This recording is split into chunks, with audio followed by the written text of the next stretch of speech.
AIZA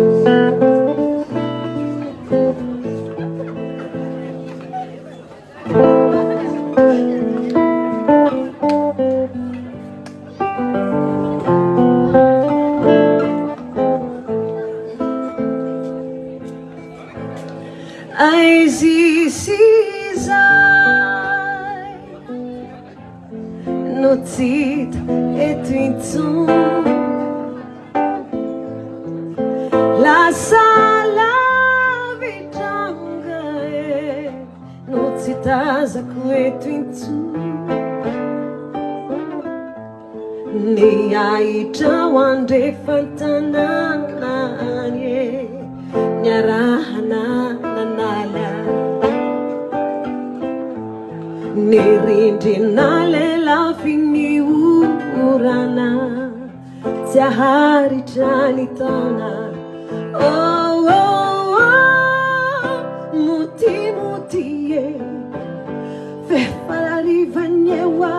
izany andro muti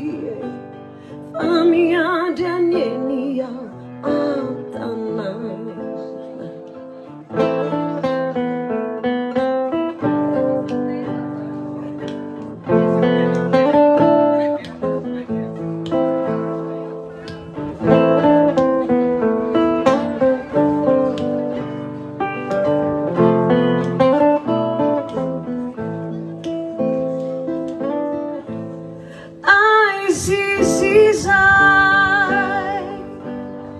Nous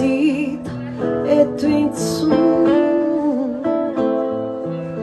lasa lavitranga tsy tazako eto intsony ny varavarankely ery ambony ery miepaka toyala ny orana mandady mirindrina mamaritra tomany muti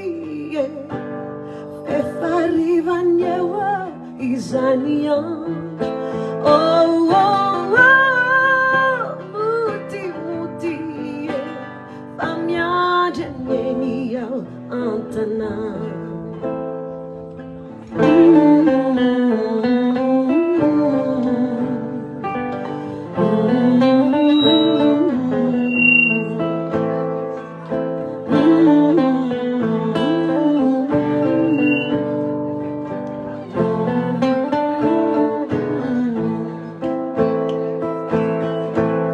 AIZA IZAY Nous itako eto intsony